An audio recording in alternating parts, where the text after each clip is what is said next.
donc ñu ngi ci gare routière Bignona ma ñëwoon doon am waxtaan ak responsable gare routière par rapport ak li nga xamante ni moom moo xew temps yi ci wàllum grève yi nga xamante ni moom la waa gare routière engagé mu commencé di yàgg trop parce que bu ñu fàttalee koy ñu ngi tàmbali seen grève ci période Pâques mu doon lu jafe ci askan wi particulièrement ci communauté chrétienne mais comme ñoom am nañu droit dem grève ñu nangul leen ko mu tombé tamit ci période fête de l'indépendance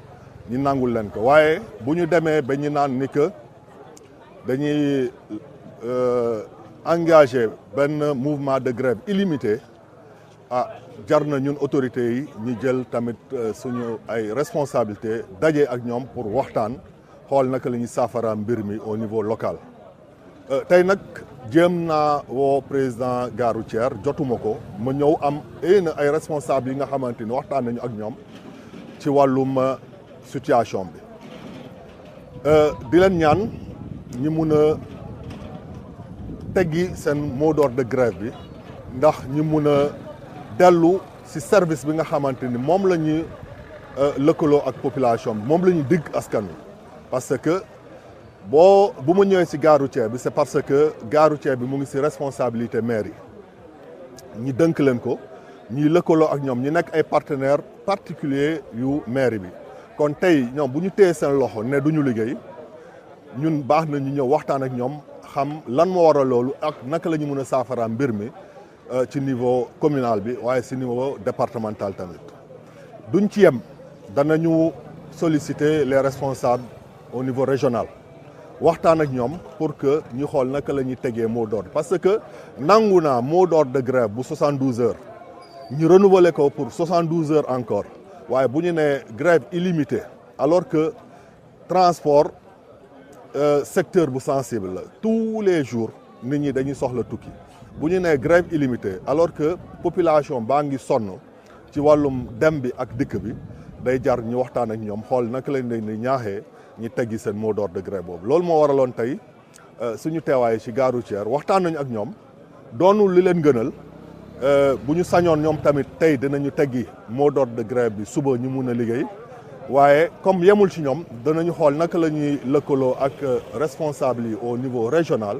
pour que xëy na région bi mu doon déclic bi nga xamante ni mun na yëkkati mot d'ordre de grève parce que quand même bu ëppee rek day tuuru bu ñu nee 72 heures ñu renouveler ko bu ñu nee grève illimitée boobu war na inquiéter tout le monde ñun ñu jël suñu responsabilité waxtaan ak ñoom pour ñu teggi loolu ndax waxtaan mun a neex ndax te boo nekkee ci grève mun nga suspendre mot d'ordre de grève bi nga dem liggéey en attendant waxtaan ak autorités yi donc ci lañ leen di woo ñu teggi mot d'ordre de grève bi dem waxtaan ak autorités yi pour que ñu trouver solution ñun suñu wàllu bopp gisee nañu ak autorité administrative yi les services de maintien d'ordre les forces de défense et de sécurité de manière générale pour que ñoom tamit si seen warugar ñuy aar kaaraange ñi nga xamante ni pare nañ liggéey parce que depuis le premier jour am na ay transporteurs yi nga xamante ni ñu ngi liggéey mais liggéey boobu doonul liggéey bu gën ci askan wi parce que tax na ba tey prix transport gën na yokk te loolu du arrangé wul askan wi moo tax ñi woo transporteurs yi ñi am raison garder ñu dellu seen liggéey ñu waxtaan ak nguur gi ñu xool naka la ñuy saafara mbir mi donc ci lañ woo tey waa Bignona dinañ ci woo waa Ziguinchor ndax ñu mun a xool ndax dinañ am lii saafara mbir mi fii ak suba. waaw xam ngeen gare routière dafa nekk mooy point bu stratégique par rapport au recouvrement mu am fiscalité bu mucc ay bi nga xamante ni dañ koy jël ci gare routière bi non seulement ci transport bi mais également ci activité connexe yi nga xamante day am ci biir gare routière bi mooy ñii di jaay dañuy fay juuti bés bu nekk mais bu ñu toogee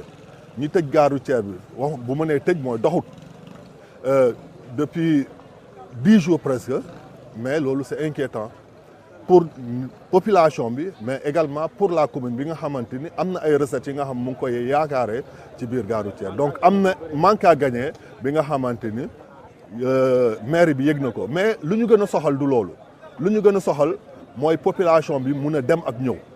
moom moo ëpp njëriñ li nga xamante ni moom la ñuy gagner ci gare routière bi. waaw xam nga droit grève ñëpp ko am mais damay wax ni que bu ëppee rek day tuuru 72 heures ñu renouveler ko war na doy pour ñu xayma impact bi nga xamante ni transport manque transport bi ou bien arrêt transport bi am na ko ci wàllum askan wi. donc aujourd'hui ñoom war nañu mun a xam ni que seen xeex bi am na jeexital wala déet tey gis nañ ni que dañoo paralyser système bi paralyser dinañu dem bi ak dikk bi quoique am na ñeneen ñi nekk ci transport bi mais xeebuñu ñoom seen taxawaay parce que ñu ngi jouer un rôle très important ci wàllum transport kon bu ñu xaymaa ni que mbir mi grève bi am na impact war nañ mun a taxaw delloo njukkal askan wi parce que bu subaa population bi mun na grève ne tamit ñoom duñu tukki parce que toog nañu 10 jours sans tukki ci condition yu mel noonu donc ku nekk bu xëyee banque loxoom ci li nga xamante moom nga chartoo ak ñeneen ñi day indi problème moo tax ñi leen di ñaax ñi dellu dem liggéey ñi xool après naka la ñuy saafara parce que du lii mooy solution bi. waxtaan nañu ak force de défense et de sécurité police taxaw na ci gendarmerie taxaw na ci pour jéem a xool naka la ñuy aaree kaaraange ñëpp ñi nga xamante ni pare nañ liggéey donc ku fas yéene liggéey ñëwal gare routière bi ñu ne ubbi na mun nga yeb say client nga yóbbu leen jusqu'à bon port parce que force de défense et de sécurité ñu ngi fii pour aar kaaraange ñëpp. Nous sommes à la gare routière de Bignona suite au mouvement de grève des transporteurs. Nous sommes venus discuter avec les responsables de la gare routière. Nous avons tenté de joindre le président en vain, mais nous avons trouvé des responsables quand même au niveau de la gare routière avec qui nous avons échangé sur la situation de la grève. Une grève qui commence à durer longtemps parce que nous avons observé avec un mouvement de grève de 72 heures qui a été renouvelé pour 72 heures. Aujourd'hui, on nous parle d'une grève illimitée. Devant cette situation de grève illimitée, en tant que responsable de la commune de Bignona, maire de la commune, nous avons jugé nécessaire de discuter avec ces responsables afin qu'ils lèvent le mot d'ordre de grève pour pouvoir permettre aux populations de vaquer à leurs occupations. Nous avons constaté que depuis un certain moment, les populations ont du mal à voyager. Quoique il y a un transport minimal qui est effectué par d'autres moyens, mais ça ne règle pas définitivement le problème. Ça crée au contraire un autre aspect, la hausse des prix du transport. Et ce n'est pas la solution.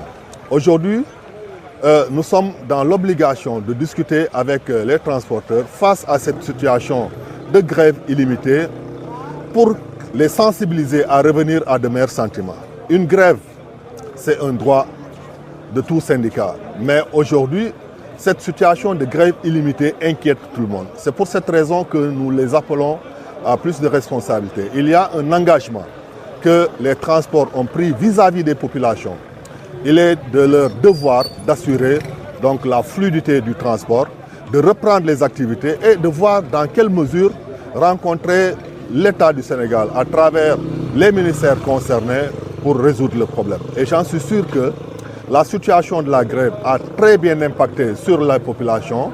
Aujourd'hui, il est temps que le mouvement de grève, le mot d'ordre de grève soit levé afin que les gens puissent discuter et trouver une solution à cette grève-là. Effectivement, nous n'allons pas nous arrêter à Bignona parce que le transport est structuré au niveau régional. Nous comptons rencontrer le président régional des transporteurs avec la collaboration du maire de Ziguinchor pour voir comment on peut inviter à tous les niveaux les responsables à lever le mot d'ordre de grève. C'est vrai que nous respectons leur décision d'aller en grève. Mais quand c'est trop, c'est mauvais. C'est pour cette raison que nous lançons un appel à tous les transporteurs. Nous ne refusons pas le droit d'aller en grève, mais nous refusons que ce soit une grève illimitée. La preuve en est que quand ils ont décrété le mouvement de grève, c'était pendant la période des fêtes de Pâques. Cette année, la communauté chrétienne a fêté Pâques dans de très difficiles conditions. Nous avons fêté la fête de l'indépendance dans de très difficiles conditions et aujourd'hui, on nous parle de grève illimitée.